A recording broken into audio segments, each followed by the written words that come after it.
وہ انجان دوست کون تھا، دوسرا اور آخری حصہ۔ مکھن نے خوفزدہ ہو کر ادھر ادھر دیکھا اور اسے حملہ آور نظر نہ آیا تو اس نے للکار کر کہا، تم جو بھی ہو سامنے آؤ، چھپ کر وار نہ کرو۔ اور پھر یہ دیکھ کر ان تینوں کی آنکھیں پھٹی کی پھٹی رہ گئیں جب لکڑی کے پتلے نے ان کے سامنے آ کر کہا، آج تمہیں غریبوں کو ستانے کا ایسا مزہ چکھایا جائے گا جو تمہارے لیے باعث عبرت ہوگا۔ اور پھر ایک زوردار تھپڑ مکھن ڈاکو کو رسید کیا، جس پر مکھن چکرا کر گر پڑا۔ رات کے اندھیرے میں لکڑی کا پتلا اور بھی خوفناک معلوم ہو رہا تھا۔ تینوں ڈاکو خوف کے عالم میں اٹھ کر تیزی سے بھاگنے لگے۔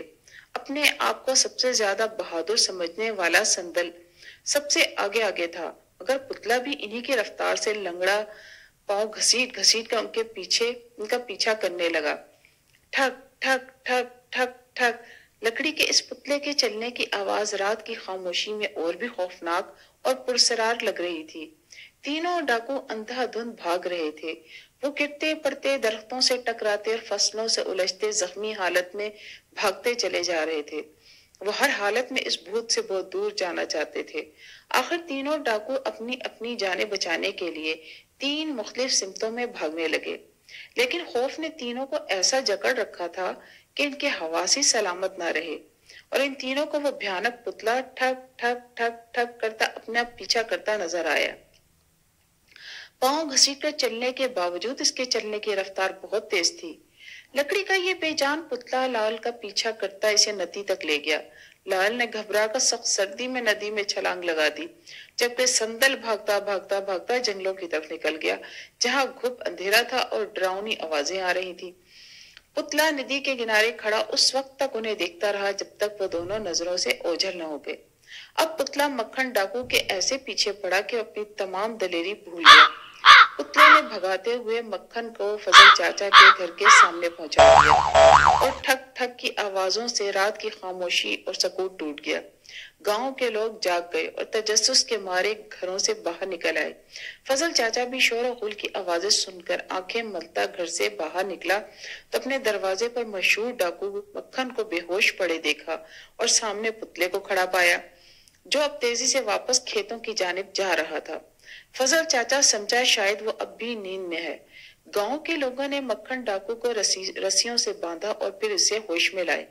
ہوش میں آتے ہی اس نے روتے ہوئے فضل چاچا کے پتلے سے مار کھانے کی کہانی سنائی، جس پر گاؤں کے لوگوں نے اس کی خوب ہنسی اڑائی، جبکہ مکھن خوف سے اب بھی کانپ رہا تھا۔ صبح ہونے والی تھی۔ گاؤں کے لوگ فضل چاچا کے ساتھ اس کے کھیتوں میں پہنچے تو اس کا کانا اور لنگڑا پتلا اپنی جگہ پر موجود تھا، مگر اس کے آس پاس گاؤں کے لوگوں کا لوٹا ہوا مال زمین پر ادھر ادھر بکھرا پڑا تھا۔ لوگوں نے جلدی جلدی اپنی اپنی چیزیں سمیٹ لیں، مگر فضل چاچا حیران اور سوچوں میں گم تھا۔ گاؤں کے باقی لوگوں کی طرح اس کے ذہن میں بھی ایک ہی سوال کل بلا رہا تھا۔